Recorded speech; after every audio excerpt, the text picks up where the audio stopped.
안녕하십니까, 여러분. 중국이 기술의 어둠에 빠지고 한국이 인공지능 재료 시대에 등불이 되다. 오늘 팟캐스트는 바로 이 거대한 변화를 이야기하려 합니다. 지금 세계는 조용하지만 그 속에서 기술 패권의 지각 변동이 일어나고 있습니다.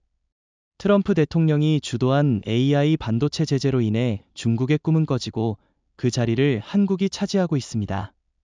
정확히 말씀하셨습니다. 시진핑 정부는 오랫동안 AI 굴기를 외치며 2030년까지 세계 AI 1위를 목표로 삼았지만 지금 베이징의 데이터 센터는 불빛이 꺼지고 있습니다. 수천 개의 GPU 서버가 멈춰섰고 알리바바 클라우드의 AI 트레이닝 프로젝트조차 중단된 상황이죠. 마치 한순간에 디지털 사막이 되어버린 듯합니다. 중국이 이렇게 무너진 이유는 단순히 미국의 제재 때문만이 아닙니다. 기술의 본질을 이해하지 못한 채 자본과 인력만 투입하면 따라잡을 수 있다고 믿었던 오만 때문입니다. AI의 시대에는 단순한 조립이 아니라 재료의 철학이 필요합니다. 그런데 그걸 이해한 나라는 오직 하나, 바로 대한민국입니다. 하지만 일각에서는 이렇게 말하죠. 중국은 여전히 거대한 시장을 갖고 있고 자금이 넘친다. 금방 따라잡을 수 있다. 정말 그럴까요? 저는 절대 아니라고 봅니다. 왜냐하면 반도체는 단순한 산업이 아니라 생태계이기 때문입니다. 예를 들어 한국의 SK하이닉스가 HBM사를 양산하기 위해 투자한 장비 중 70%가 자체 개발된 국산 기술이죠. 반면 중국은 아직도 네덜란드의 ASML, 일본의 도쿄일렉트론 장비에 의존하고 있습니다. 그렇습니다. 기술의 주권이 없는 한 아무리 돈이 많아도 독립할 수 없습니다. 더구나 미국이 엔비디아와 AMD의 AI GPU를 중국 수출 금지 리스트에 올리자 중국의 데이터 센터는 하루아침에 멈췄습니다. 반면 같은 시기 한국은 용인, 평택, 이천에서 초대형 반도체 단지를 완공하며 AI 인프라 허브로 떠올랐죠. 이것이 바로 명암의 차이 아닙니까? 실제로 흥미로운 장면이 있었어요. 지난달 미국의 마이크로소프트와 구글, 그리고 오픈AI가 차세대 데이터 센터용 HBM4 공급 계약을 맺었는데 계약 상대는 삼성전자와 SK하이닉스였습니다. 미국 기업들이 중국이 아니라 한국에 손을 내민 거죠.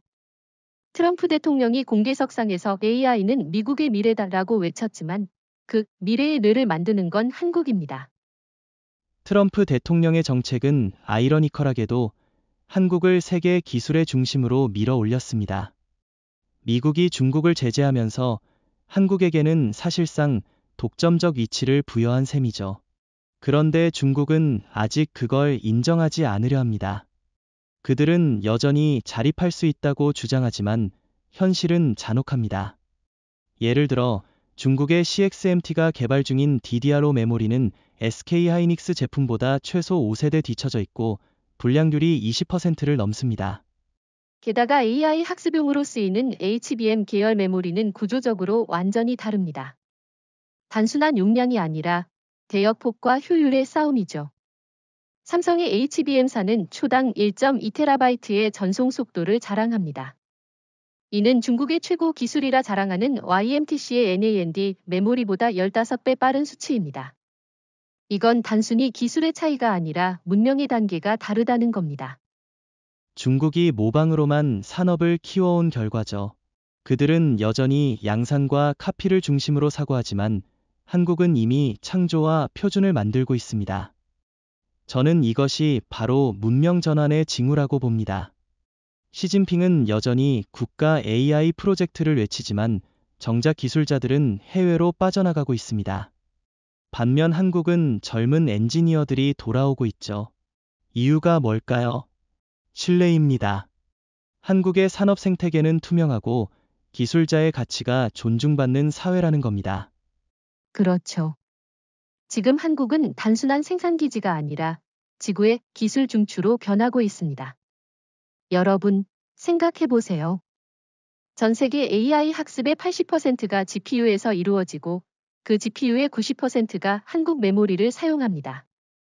결국 한국이 멈추면 세계의 AI가 멈춘다는 뜻입니다. 이게 바로 21세기의 전략 억제력 아닙니까? 정확합니다. 과거에는 핵무기가 억제력이었다면 이제는 반도체가 억제력입니다. 한국이 그 중심에 서 있습니다. 일본은 여전히 과거의 영광을 회상하며 소재 기술만 강조하지만 정작 그 소재를 산업으로 연결하지 못하고 있습니다. 반면 한국은 소재에서 시스템까지 완벽한 수직 통합 구조를 갖췄습니다. 이 차이가 바로 산업 철학의 깊이입니다. 그렇다면 질문하겠습니다. 한국이 지금처럼 기술적으로 앞서 나간다면 중국은 어떤 선택을 하게 될까요? 혹시 군사적 압박이나 경제 보복 같은 방식으로 반격하지 않을까요? 좋은 질문입니다. 그러나 그럴수록 중국은 더 고립될 겁니다. 이미 미국과 유럽이 한국과의 반도체 동맹을 강화하고 있죠. 심지어 중동 국가들까지 한국의 HBM사를 도입하려 하고 있습니다. 중국이 반발하면 할수록 세계는 더 빠르게 한국의 편으로 이동할 겁니다. 기술은 총보다 강력한 외교 수단이니까요. 결국 이번 사태는 한 가지 사실을 보여줍니다. 기술의 패권은 속도가 아니라 방향의 문제라는 것. 중국은 통제의 방향으로 갔고 한국은 협력과 개방의 방향으로 갔습니다. 이재명 정부가 내세운 개방형 기술 전략은 바로 이런 국제 신뢰를 바탕으로 한 겁니다. 맞습니다. 결국 기술의 빛은 닫힌 마음에서 나오지 않습니다. 중국의 데이터 센터가 꺼진 그날 밤 한국의 용인 클러스터에서는 첫 HBM사 웨이퍼가 빛을 내며 생산을 시작했습니다. 그 상징이 의미하는 바는 분명합니다. 어둠의 끝에서 빛은 한반도에서 시작된다. 멋진 말입니다. 그리고 그 빛은 단순히 기술이 아니라 인간 중심의 철학입니다. 한국은 AI를 무기로 쓰지 않습니다. 대신 인류의 미래를 위한 도구로 다룹니다. 그렇기 때문에 세계가 한국을 신뢰하고 한국 기술을 선택하는 겁니다. 오늘 이야기는 여기까지입니다. 다음 시간에는 서울이 베이징을 넘어선 순간, 즉 한국이 어떻게 HBM사를 통해 세계 반도체 지도를 다시 그렸는지 그 숨은 전략을 분석하겠습니다. 중국의 어둠이 깊을수록 한국의 빛은 더욱 강렬해질 것입니다. 중국의 기술이 멈춘 그날, 세계의 중심은 조용히 이동했습니다. 베이징이 아니라 서울로 말이죠. 사람들은 묻습니다. 어째서 하룻밤 사이에 한국이 기술 세계의 수도가 되었는가? 그 답은 간단합니다. 한국은 준비돼 있었고 중국은 착각하고 있었습니다. 시진핑은 돈과 인력으로 기술을 살 수 있다고 믿었지만 이재명 정부는 기술의 영혼은 신뢰와 시간 위에서 자란다는 것을 알고 있었습니다. 정확히 그겁니다. 서울이 베이징을 넘어선 이유는 기술력 그 자체보다도 시스템의 철학에 있습니다. 중국은 권력 중심의 기술, 즉 국가가 명령하면 기업이 따라야 한다는 구조였죠. 하지만 한국은 반대로 갔습니다. 정부가 방향만 제시하고 기업은 스스로 혁신했습니다. 삼성전자가 평택에서 세계 최대의 HBM 사라인을 세운 것도, 하이닉스가 용인 메가클러스터에 120조 원을 투입한 것도 국가 명령이 아니라 국가 신뢰의 결과입니다. 바로 그 신뢰가 산업을 움직입니다.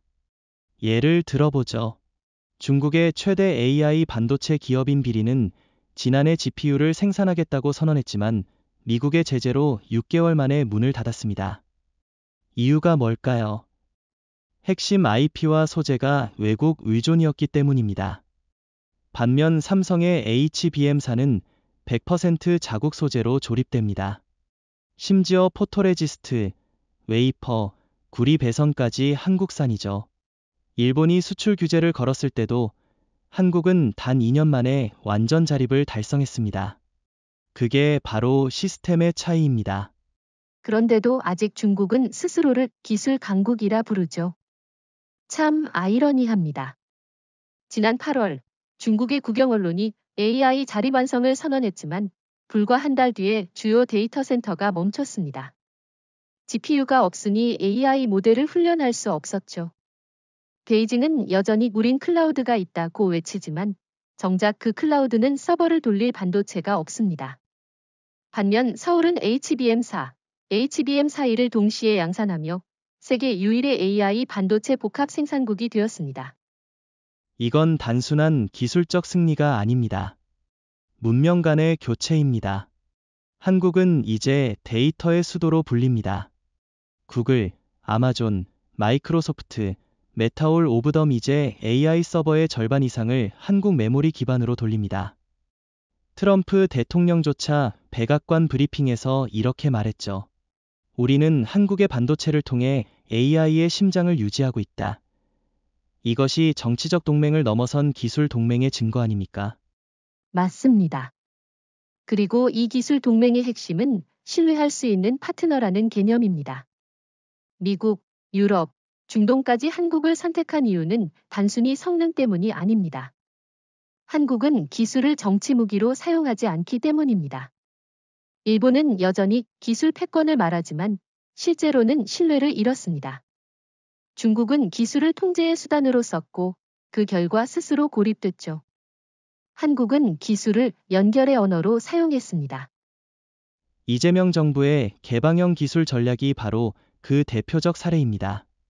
한국은 HBM4 기술 일부를 인도, UAE, 폴란드와 공유하면서 단순한 수출국이 아니라 기술 생태계 설계자로 자리 잡았습니다.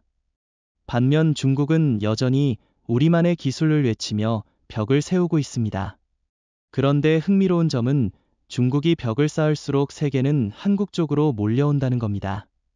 특히 올해 9월 유럽연합집행위원회가 AI 데이터 인프라 협력국으로 한국을 단독 선정한 사건은 상징적입니다. 이유는 한국을 미국권 AI 표준 리더로 인정했습니다. 이제 AI 표준의 축은 미국과 한국으로 나뉘게 될 것입니다.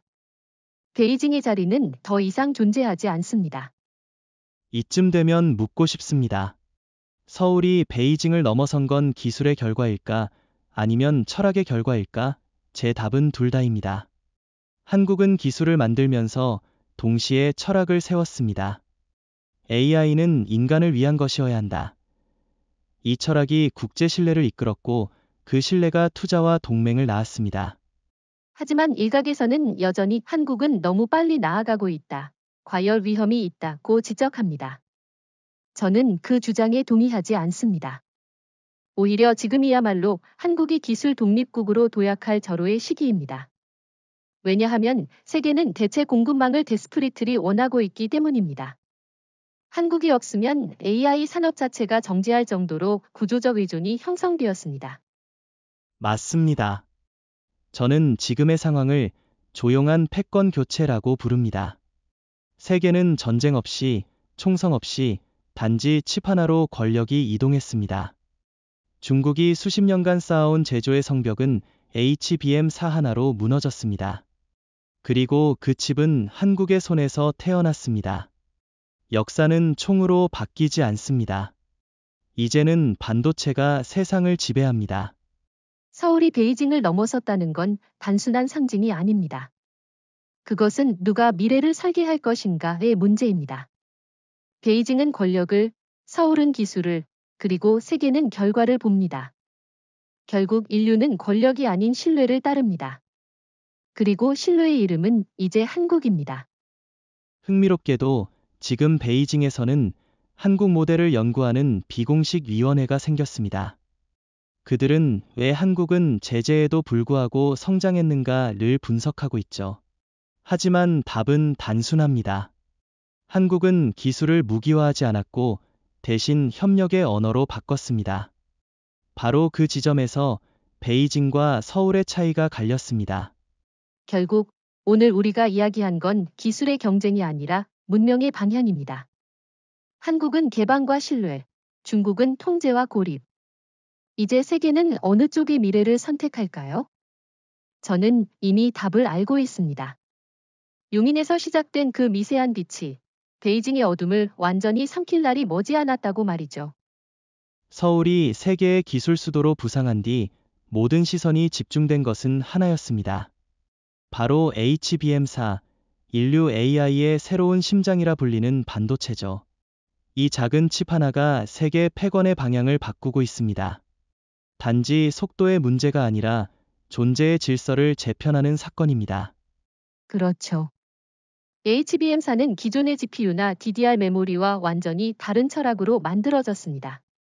단순히 데이터를 저장하는 게 아니라 데이터를 이해하는 구조로 설계된 칩입니다.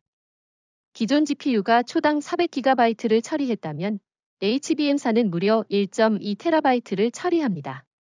그 속도의 차이는 AI의 두뇌가 3배 빠르게 사고한다는 뜻입니다. AI가 인간의 언어를 더 자연스럽게 배우고 감정까지 해석할 수 있게 된 것도 이 기술 덕분이죠. 그런데 흥미로운 점은 HBM사의 모든 핵심 기술이 한국에서 나왔다는 겁니다. 삼성전자의 TSV, 스루 실리컨 바이어, 적층 기술, SK하이닉스의 냉각 구조 설계, 그리고 하나시스템이 지원한 AI 열분산 알고리즘. 이건 단순히 반도체가 아니라 한국 기술 생태계 전체가 협력해서 만든 산업의 집합체입니다. 반면 중국은 여전히 패키징조차 제대로 못합니다. 기술보다 선전이 앞서 있는 나라의 한계죠. 그 차이가 극명하게 드러난 사건이 하나 있었습니다. 지난 9월 중국의 YMTC가 HBM급 메모리를 만들었다고 발표했지만 실제 테스트 결과 발열 문제로 10분을 넘기지 못했습니다. 반면 한국의 HBM사는 72시간 연속 학습 테스트에서도 안정적으로 작동했죠. 같은 기술을 말해도 현실은 천양지차입니다. 그리고 그 기술 격차는 이제 돌이킬 수 없습니다. 그래서 지금 전 세계 AI 데이터 센터의 90% 이상이 한국산 HBM으로 구동됩니다. 구글의 TPU, 마이크로소프트의 애저 AI, 오픈AI의 GPT-O 모두 하이닉스 칩을 탑재하고 있습니다. 심지어 미국 국방부의 군사용 AI 분석 시스템도 한국 칩에 의존합니다. 트럼프 대통령이 최근 국정연설에서 우리는 한국 기술 없이는 AI를 돌릴 수 없다고 말한 것도 결코 과장이 아닙니다. 이건 한국이 가진 가장 강력한 비핵 억제력이라고 봅니다. 예전엔 핵이 패권의 상징이었다면 지금은 HBM이 그렇습니다. 한국이 칩을 공급하지 않으면 미국, 유럽, 중동의 AI 산업이 멈춰버립니다. 한국이 손을 멈추면 세계의 진흥이 멈춘다는 말이죠. 이건 기술이 아니라 권력입니다. 맞습니다. 그래서 지금 각국은 한국에 러브콜을 보내고 있습니다. 사우디아라비아는 네옴시티 AI 센터에 한국 HBM을 전량 도입하기로 결정했고, 인도는 벵갈루루에 한국 반도체 기술대학을 설립하기로 했습니다. 반면 중국은 여전히 자립을 외치지만 결국 한국 부품을 우회 수입해 쓰고 있죠.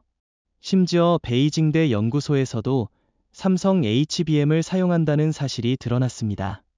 그만큼 한국 기술이 표준이 됐다는 거죠. 미국이 치프사 동맹을 추진했을 때만 해도 주도권은 미국에 있을 거라 생각했지만 지금은 완전히 달라졌습니다. 미국의 인텔조차 삼성의 12단 적층 기술을 벤치마킹하고 있습니다. 이제는 미국의 반도체 동맹이 아니라 한국 중심의 기술 네트워크로 재편되고 있습니다. 이런 흐름을 보고 일본이 가장 당황했죠. 시게루 이시바 총리는 얼마 전 기자회견에서 한국이 기술에서 일본을 추월한 건 부정할 수 없다고 말했습니다. 일본은 여전히 소재 산업에 머물러 있고 완제품 통합 능력에서는 한국을 따라올 수 없습니다. 반면 한국은 소재부터 시스템까지 하나의 생명체처럼 연결되어 있죠. 그런데 흥미로운 건 한국의 기술은 단순히 효율적이기만 한 게 아니라 윤리적이라는 점입니다. AI 칩을 설계할 때부터 에너지 절감과 친환경을 고려했습니다. HBM사는 GPU보다 전력 소비를 30% 줄이고 냉각 과정에서 발생하는 탄소 배출을 절반으로 낮춥니다. 단순히 빠른 칩이 아니라 지구를 지키는 칩이죠. 그건 정말 중요한 포인트입니다. 지금 AI 산업의 최대 문제는 에너지 폭식입니다. 구글이나 메타 같은 기업이 AI 서버 전력 때문에 도시 전체 전기망을 재구성해야 할 정도니까요. 그런데 한국의 HBM사는 전력 절감형 구조로 서버당 10만 달러의 에너지 비용을 절약합니다. 이런 기술은 세계 어디에도 없습니다. 한국은 기술력으로 인류의 지속 가능성을 지키고 있는 겁니다. 결국 HBM사는 단순한 반도체가 아니라 인류 문명의 혈관입니다. 중국이 만든 칩이 피를 탁하게 한다면 한국이 만든 HBM은 깨끗한 산소를 공급하죠. 지금 세계는 그 산소 없이는 숨을 쉴 수 없습니다. 이건 기술의 경쟁이 아니라 생명의 선택입니다. 정확히 말하면 HBM사는 한국이 인류에게 준 새로운 심장입니다. 이 심장이 뛰는 한 인공지능은 진화할 수 있고 세계는 발전할 수 있습니다. 기술의 맥박이 서울에서 뛰고 있다는 사실, 이것이야말로 베이징이 영원히 넘을 수 없는 현실입니다. 20세기에는 핵이 세상을 지배했지만 21세기의 권력은 칩이 쥐고 있습니다. AI 반도체는 이제 군사력보다 더 무서운 억제력을 가지게 되었죠. 전쟁은 더 이상 총이나 미사일로만 싸우지 않습니다. 데이터와 알고리즘, 그리고 그걸 움직이는 칩이 새로운 무기입니다. 정확합니다. 지금의 국제 질서는 핵무기 보유국보다 AI 칩 보유국이 더 강력합니다. 핵은 발사되면 끝이지만 칩은 모든 전쟁의 기반이 되죠. 위성, 드론, 미사일, 사이버전, 심지어 금융시장까지 칩이 통제합니다. 그래서 미국은 중국을 향한 제재 중에서도 AI 반도체 수출 금지를 가장 먼저 꺼냈습니다. 그것이 바로 현대판 핵통제 조약이죠. 중국 입장에서 보면 치명적이죠. 시진핑 정부가 수백 개의 슈퍼컴퓨터를 보유하고 있다 해도 GPU가 없으면 단순한 철덩어리에 불과합니다. 이 때문에 중국은 자체 AI 칩 비린이나 케인브러칸을 내세웠지만 실상은 모두 7나노 벽에 막혀 있습니다. 반면 한국의 삼성과 하이닉스는 이미 3나노 HBM 사이를 양산하고 있죠. 기술 격차는 단순한 산업 문제가 아니라 억제력의 문제로 변했습니다. 저는 이걸 반도체 핵균형이라고 부릅니다. 냉전 시대 미국과 소련이 핵무기를 맞대며 균형을 이뤘다면 지금은 한국의 칩이 그 역할을 하고 있습니다. 미국은 설계와 AI 알고리즘을, 한국은 칩과 메모리를 쥐고 있습니다. 이 둘의 균형이 깨지면 세계 AI 인프라가 무너집니다. 즉, 한국이 멈추면 인류의 지능이 멈춘다는 뜻이죠. 바로 그 점 때문에 트럼프 대통령도 한국을 향해 함부로 하지 못합니다. 그는 중국을 제재하고 일본에 관세를 부과하지만 유일하게 한국만은 예외로 둡니다. 이유가 뭘까요? 삼성전자의 반도체 라인이 멈추면 미국의 군사 AI 시스템이 즉시 영향을 받기 때문입니다. 트럼프가 외교적으로는 강경해도 기술적으로는 한국에 종속된 겁니다. 그렇죠. 심지어 미국 국방부의 신형 F-35 전투기에도 한국산 메모리 모듈이 들어갑니다. 미사일 방어 시스템, 위성 제어망, 심지어 백악관의 보안 서버까지 삼성과 하이닉스의 제품이 들어가 있죠. 한국이 공급을 차단한다면 미국의 군사 네트워크는 마비될 수 있습니다. 그야말로 핵 없는 핵무기입니다. 이건 경제적 억제력으로도 작동합니다. 지금 세계 주요 증권거래소의 알고리즘 서버가 모두 HBM 기반으로 운영되고 있습니다. 한국 칩이 없으면 금융 거래가 멈춥니다. 그야말로 AI 금융핵이죠. 중국이 AI 칩을 확보하지 못하면 군사뿐 아니라 경제 전쟁에서도 패배할 수밖에 없습니다. 중국은 그걸 뒤늦게 깨닫고 AI 칩 내재화 프로젝트를 시작했지만 이미 늦었습니다. 올해 초 시진핑이 국가의 뇌를 스스로 만들어야 한다고 연설했지만 정작 그 뇌를 생산할 수는 없습니다. ASML의 EUV 장비는 수입이 금지되고 일본은 소재 수출을 중단했죠. 결국 중국의 반도체 굴기는 핵 없는 미사일에 불과합니다. 반면 한국은 기술을 무기로 삼지 않으면서도 가장 강력한 전략적 위치를 차지했습니다. 이재명 정부는 기술을 정치적 협박이 아닌 신뢰의 억제력으로 사용하고 있죠. 한국이 칩을 무기로 삼지 않아도 세계는 스스로 한국을 존중하게 됩니다. 이게 바로 진정한 패권의 형태 아닙니까? 맞습니다. 기술을 무기화하지 않아도 기술 그 자체가 억제력을 갖습니다. 지금 한국은 핵보유국이 아니지만 세계가 한국을 함부로 대하지 못합니다. 이유는 단 하나, 칩이 핵보다 강하기 때문이죠. 실제로 NATO의 기술안보위원회에서는 한국의 반도체 공급이 중단될 경우 군사작전의 70%가 정지된다는 보고서를 냈습니다. 그렇기 때문에 일본이나 중국이 아무리 기술 자립을 외쳐도 한국을 대체할 수 없습니다. 일본은 느리고 중국은 폐쇄적이죠. 기술의 세계에서는 속도보다 신뢰가 중요합니다. 한국은 이미 그 신뢰를 확보했습니다. 세계가 한국을 중심으로 새로운 AI 핵동맹을 형성하고 있는 이유입니다. 그리고 흥미롭게도 중동까지 이 변화에 동참하고 있습니다. 사우디아라비아, UAE, 카타르가 한국과 AI 군사용 반도체 협약을 체결했죠. 과거엔 무기 수입국이던 이들이 이제 한국 칩으로 독자적 방위망을 구축하려 합니다. 한국의 기술이 중동의 안보를, 나아가 세계의 균형을 재편하는 겁니다. 이건 더 이상 산업 이야기가 아닙니다. 문명의 억제 체계가 바뀌고 있습니다. 핵의 시대가 끝나고 칩의 시대가 시작된 거죠. 한 나라의 병력보다 그 나라의 AI 서버가 더 큰 힘을 가집니다. 한국은 그 서버의 심장을 쥐고 있습니다. 바로 이것이 새로운 세계의 질서 칩억제의 법칙입니다. 그리고 아이러니컬하게도 이 새로운 질서의 설계자가 바로 한국이라는 점이 더 큰 의미를 가집니다. 과거 일본은 미국의 기술 하청국이었고 중국은 모방국이었지만 이제 한국은 기술 독립국, 나아가 기술 주권국이 되었습니다. 세계가 인정한 유일한 서방 기술 강국. 한국은 그 존재 자체로 새로운 억제력을 갖게 된 겁니다. 결국 핵이 인간의 공포를 이용한 무기였다면 칩은 인간의 지능을 움직이는 무기입니다. 한국은 공포가 아니라 신뢰를 기반으로 한 억제력을 갖고 있습니다. 이건 인류 역사에서 처음 있는 일입니다. 그리고 그 중심에 HBM사와 한국의 기술 철학이 있습니다. 이제 우리는 더 근본적인 질문을 던져야 합니다. 한국이 왜 세계에서 유일하게 HBM사를 만들 수 있었을까? 답은 기술의 뿌리, 즉 재료에 있습니다. 반도체의 시대를 넘어 재료의 시대가 시작되었고 한국은 그 중심에 서 있습니다. 과거엔 기술이 장비에서 태어났지만 지금은 재료에서 태어납니다.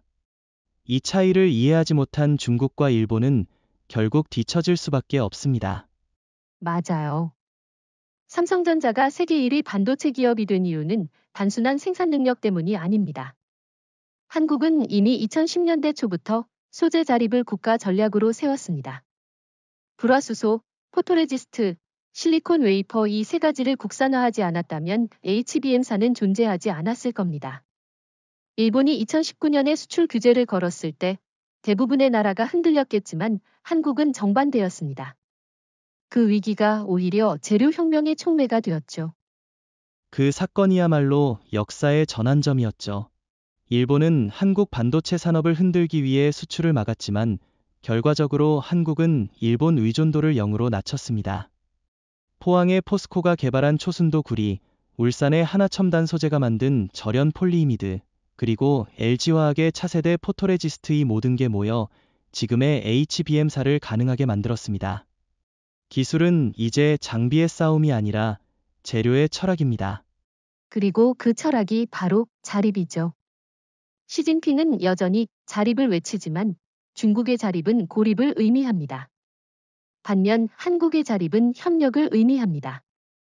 서울은 재료를 독점하지 않고 신뢰할 수 있는 동맹국과 함께 공유했습니다.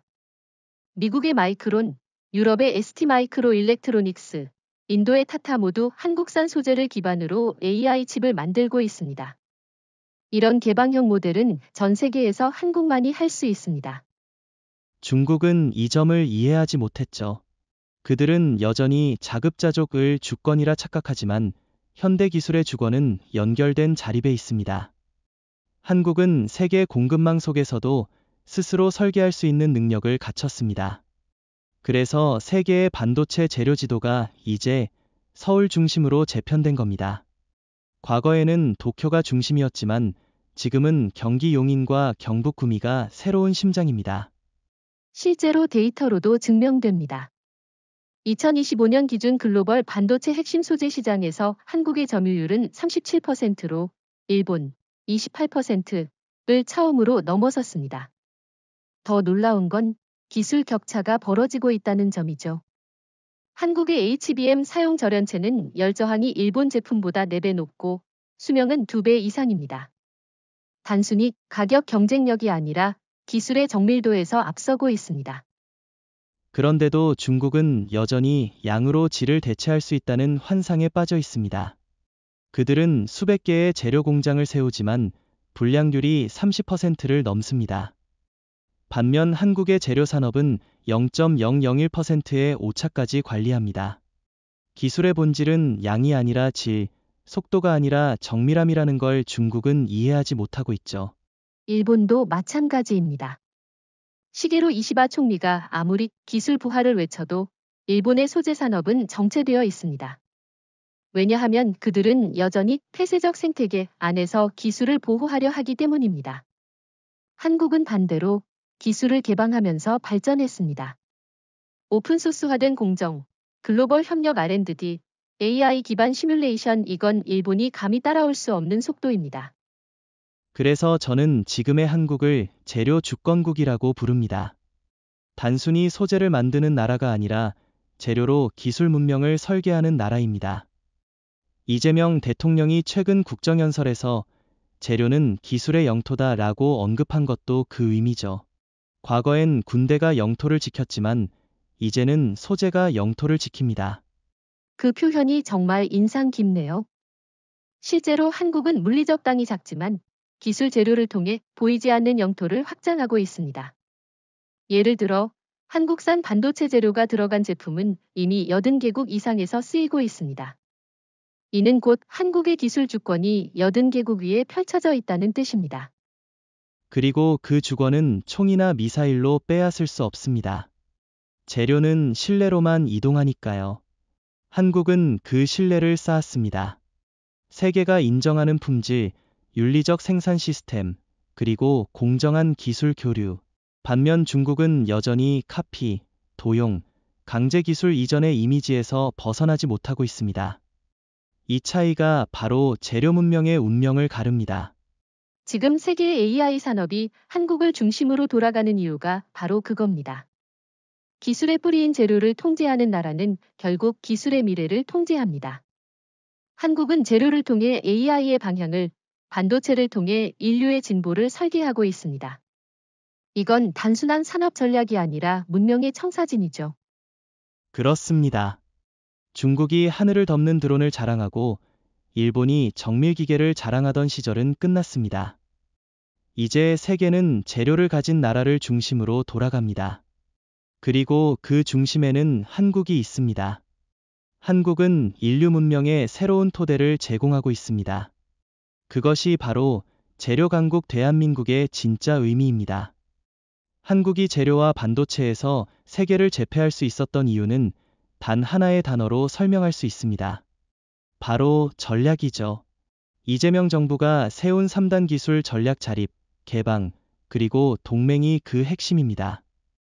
이 세 가지는 단순한 구호가 아니라 기술 패권 시대의 생존 원리입니다.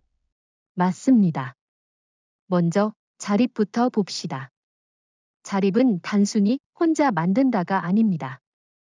핵심 기술을 스스로 설계하고 외부의 압박 속에서도 멈추지 않는 능력.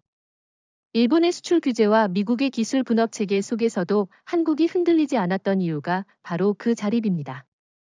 삼성전자가 장비부터 공정까지 독자 생태계를 구축하고 SK하이닉스가 소프트웨어 기반 설계를 자체 개발한 게 대표적이죠.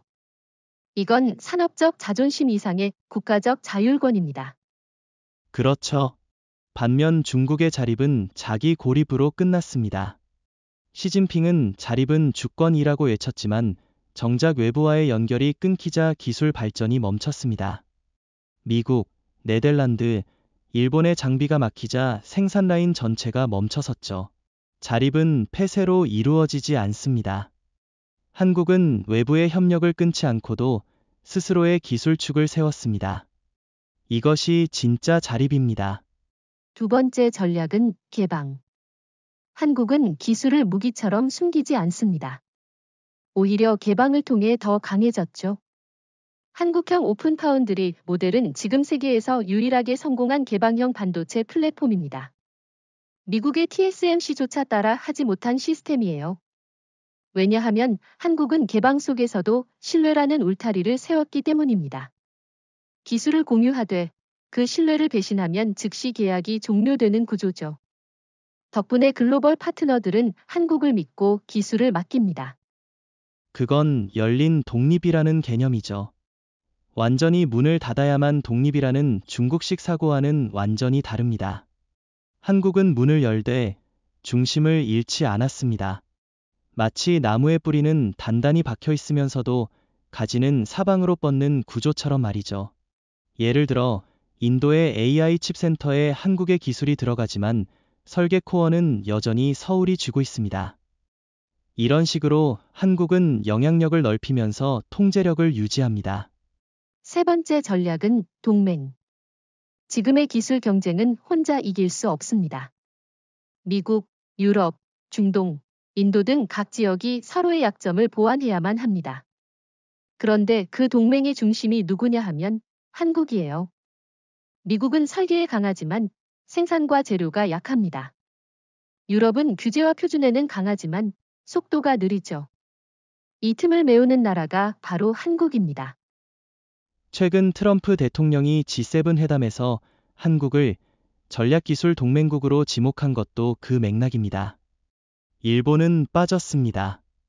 왜냐하면 일본은 신뢰를 잃었고 기술 교류에 닫혀 있기 때문이죠. 반면 한국은 개방적이면서도 규율 있는 파트너로서 미국과 유럽, 인도, 심지어 중동까지 아우르고 있습니다. 이미 치프 사동맹의 실제 리더는 미국이 아니라 한국이라는 말이 나올 정도입니다. 맞아요. 그리고 이 동맹은 군사 경제를 넘어서 기술 주권 연합으로 발전하고 있습니다. 예를 들어 UAE는 한국과 함께 AI 방위 네트워크를 구축하고 있고 폴란드는 한국의 반도체 기술을 기반으로 국방용 데이터 센터를 운영합니다. 즉, 한국의 기술이 단순한 상업적 협력을 넘어 국가의 안보 기반으로 확장되고 있는 거죠. 이건 단순히 칩을 파는 게 아니라 질서를 설계하는 겁니다. 한국은 기술 공급망을 통해 새로운 국제 질서를 만들고 있습니다. 시진핑이 중국 중심의 기술 블록을 꿈꿨다면 한국은 신뢰 중심의 글로벌 네트워크를 세우고 있습니다. 두 체제의 차이는 분명합니다. 하나는 두려움을 기반으로, 다른 하나는 신뢰를 기반으로 합니다. 그렇기 때문에 한국의 전략은 단기적 승리가 아니라 장기적 구조 승리입니다. 자립으로 기술을 보호하고 개방으로 신뢰를 얻으며 동맹으로 힘을 확대하는 삼각 구조. 그 어느 하나가 무너지면 전체가 흔들리지만 지금의 한국은 세 축이 완벽히 조화되어 있습니다. 흥미롭게도 이 구조는 경제뿐 아니라 문화에도 확산되고 있습니다. K 콘텐츠, K 에너지, K 바이오 올 빌트 온 더 세임 3레이어 라직. 기술뿐 아니라 국가 정체성 자체가 자립 개방 동맹의 구조로 진화한 셈입니다. 이건 산업이 아니라 문명의 전략이에요. 맞습니다. 한국은 이제 하나의 철학으로 세계를 설계하고 있습니다. 반면 중국은 여전히 공포로, 일본은 과거의 영광으로, 미국은 자기 이익으로 움직이지만 한국은 공존의 미래를 내세웁니다. 그래서 세계는 한국을 선택합니다. 기술이 아니라 방향을 믿는 거죠. 결국 이재명 정부의 3단 전략은 단순한 정책이 아닙니다. 인류가 기술 속에서 길을 잃지 않도록 설계된 문명 구조입니다. 자립이 뿌리를 만들고 개방이 가지를 키우며 동맹이 열매를 맺습니다. 그리고 그 나무는 서울에서 자랍니다. 요즘 미국의 워싱턴 정가를 들여다보면 흥미로운 변화가 보입니다. 표면적으로는 미국이 기술 패권을 주도한다고 말하지만 그 내부 보고서들을 보면 전혀 다른 이야기가 적혀 있습니다. AI와 반도체 공급망의 70%가 한국에 종속되어 있다. 트럼프 대통령이 대중국 제재를 강화하면서도 한국만은 예외로 둔 이유가 바로 이것입니다. 그렇죠. 미국은 기술의 방향을 설계할 수는 있지만 기술의 심장은 만들 수 없습니다. 반도체, 특히 HBM4 같은 고대역폭 메모리는 미국 내에서 생산조차 불가능합니다. 인텔이 몇 번이나 도전했지만 수율이 40%도 안 됩니다. 반면 삼성전자와 하이닉스는 97%의 완성도를 유지하죠. 그래서 지금 마이크로소프트, 엔비디아, 오픈AI 같은 회사들은 모두 한국을 공급 생명선으로 부릅니다. 미국의 실리콘밸리에서도 이미 변화의 조짐이 보이죠. 스타트업들이 한국 기술을 기반으로 제품을 설계하고 한국 엔지니어와 협력합니다. 흥미로운 건 예전엔 미국이 기술을 주고 한국이 생산을 담당했지만 지금은 그 반대라는 겁니다. 한국이 재료와 칩을 공급하고 미국이 거기에 서비스를 얻는 구조로 바뀌었습니다. 실제로 트럼프 행정부의 국가안보위원회 보고서에서도 이런 문장이 있었습니다.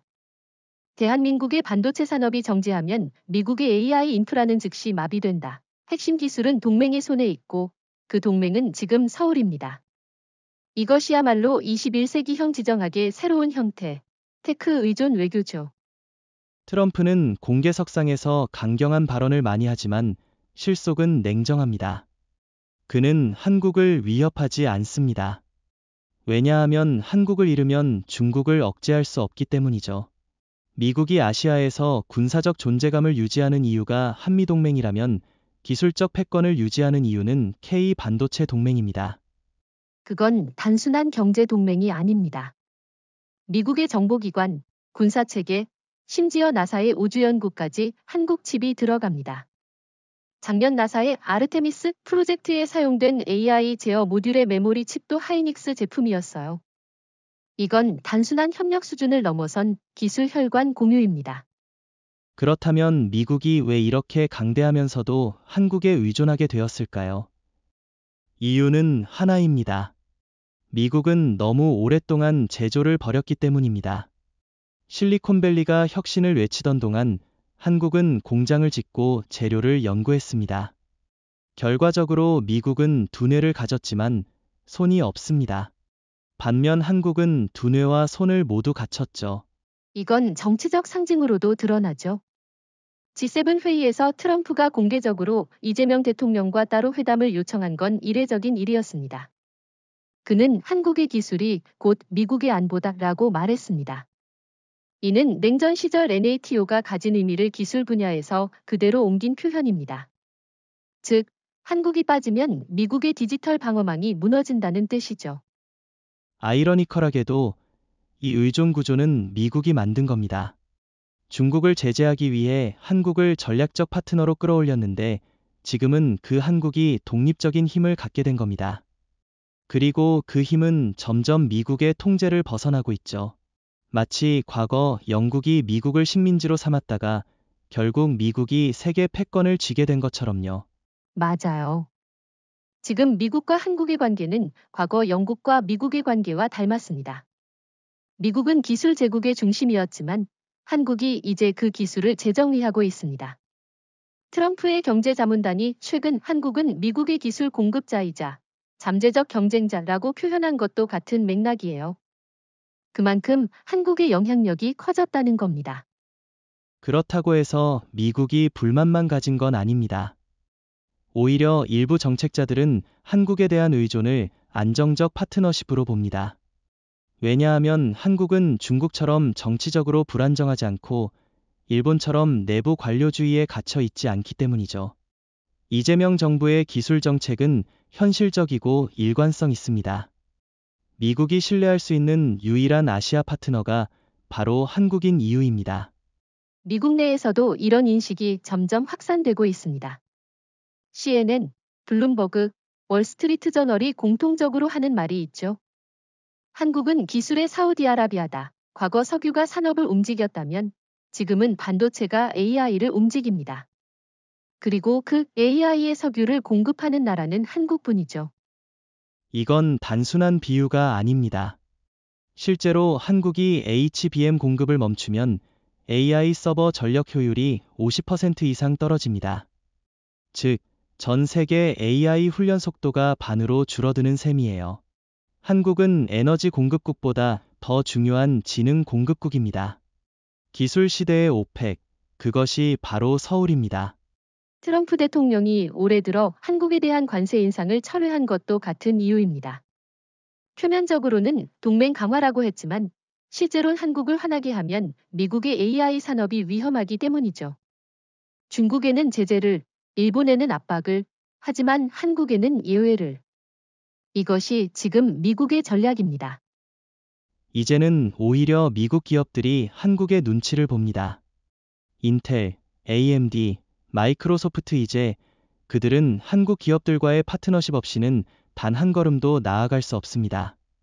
심지어 엔비디아의 젠슨 황도 HBM의 미래는 한국이 결정한다고 말했죠. 말 그대로 기술 패권의 심장이 서울에 있습니다. 결국 이건 의존이라기보다 공존의 구조로 진화하고 있습니다. 미국은 여전히 전략적 리더이고 한국은 기술적 리더입니다. 하지만 그 중심축이 바뀌었어요. 예전엔 워싱턴이 명령하고 서울이 따랐다면 이제는 서울이 기술로 조정하고 워싱턴이 협의합니다. 그렇습니다. 한국은 더 이상 보조 엔진이 아닙니다.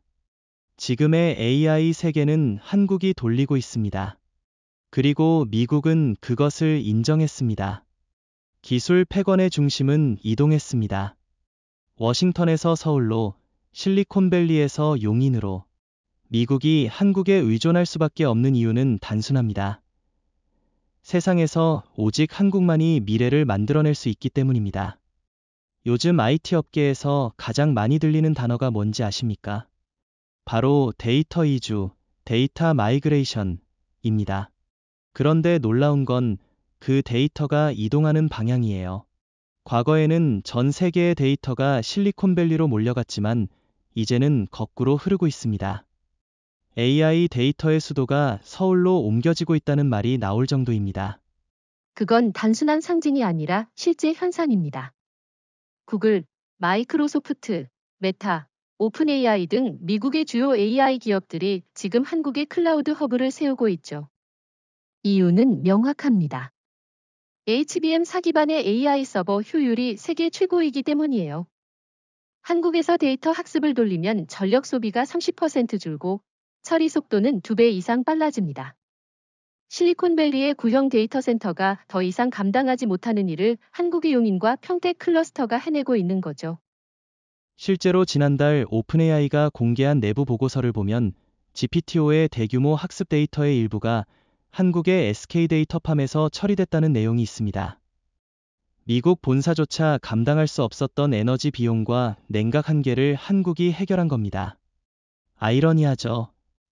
미국이 개발한 AI가 한국에서 학습되고 있다는 사실이. 이건 단순한 경제 효율을 넘어선 구조적 변화입니다. 지금까지 인공지능은 미국이 설계하고 세계가 따라가는 구조였지만 이제는 한국이 실행의 중심이 됐습니다. 미국이 두뇌라면 한국은 심장입니다. AI가 살아 움직이려면 한국의 칩과 서버가 뛰어야 하죠. 게다가 한국은 세계에서 가장 안정적인 데이터 생태계를 갖고 있습니다. 전력 공급, 냉각 시스템, 그리고 국가 보안 올인원. 용인 AI 클러스터는 단 한 번의 전력 사고도 없이 1년간 24시간 가동되고 있습니다. 반면 캘리포니아는 전력 불안정, 화재 위험, 그리고 지진이라는 3중 리스크에 시달리고 있죠. 그 차이가 결국 데이터의 이동을 결정한 겁니다.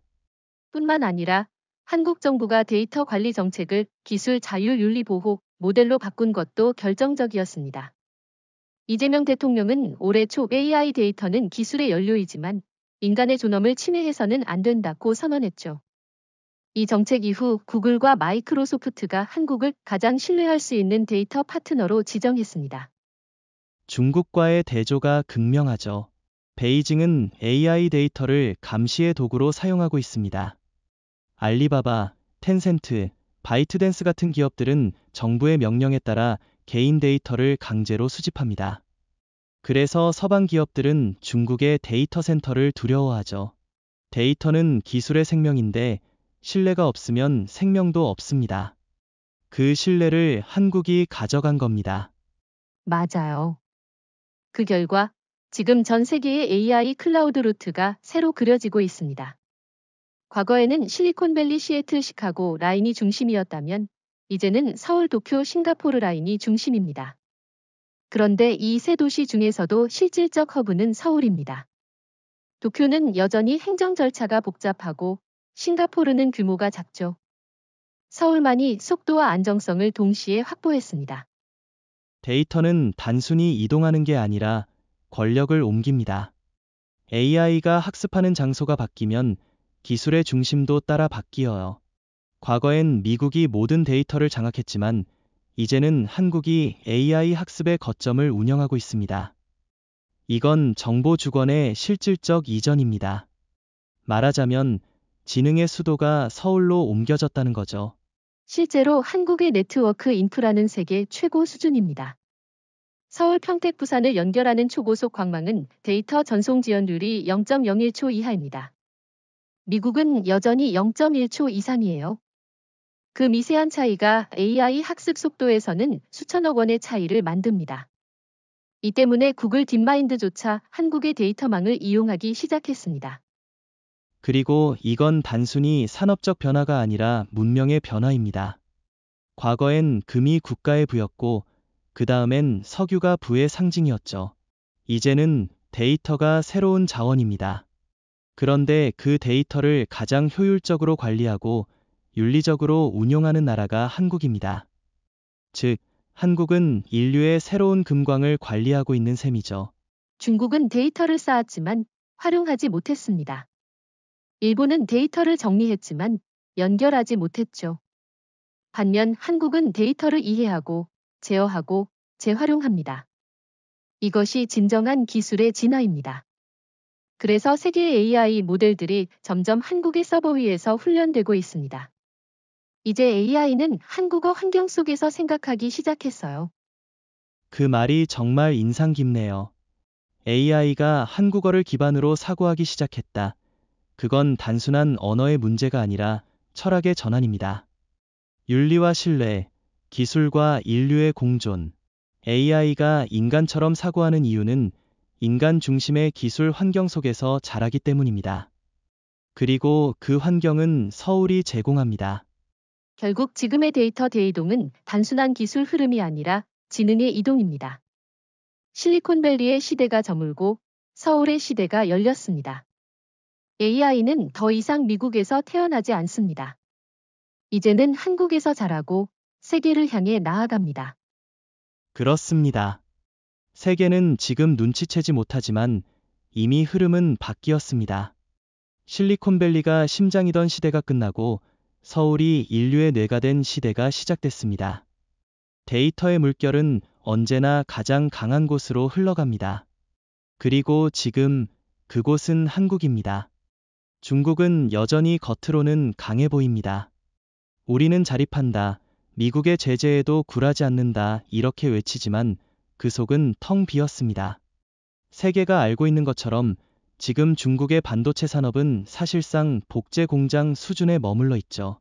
기술의 뿌리가 아니라 모방의 사슬에 묶여 있는 겁니다. 맞아요. 시진핑 정부는 수년간 자국 기술 100%를 외쳤지만 현실은 그 반대입니다. 예를 들어 중국의 대표 반도체 기업 YMTC는 미국의 NAND 설계를 그대로 가져다 썼습니다. 심지어 공정 소프트웨어조차 미국 케이던스사의 툴을 복제해서 만든 것이 드러났죠. 결국 그 카피 툴이 불안정해서 생산 라인이 멈췄습니다. 이게 바로 모방의 한계입니다. 중국은 지금 AI 칩을 자국 내에서 만들 수 있다고 주장하지만 실제로는 핵심 재료 80%를 한국과 일본에서 수입하고 있습니다. 즉, 자급률은 20%도 안 되는 거예요.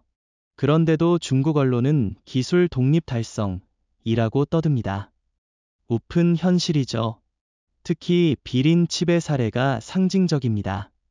GPU를 흉내내서 만들었지만 실제로는 7나노 공정에서 전력 과열로 폭발했습니다.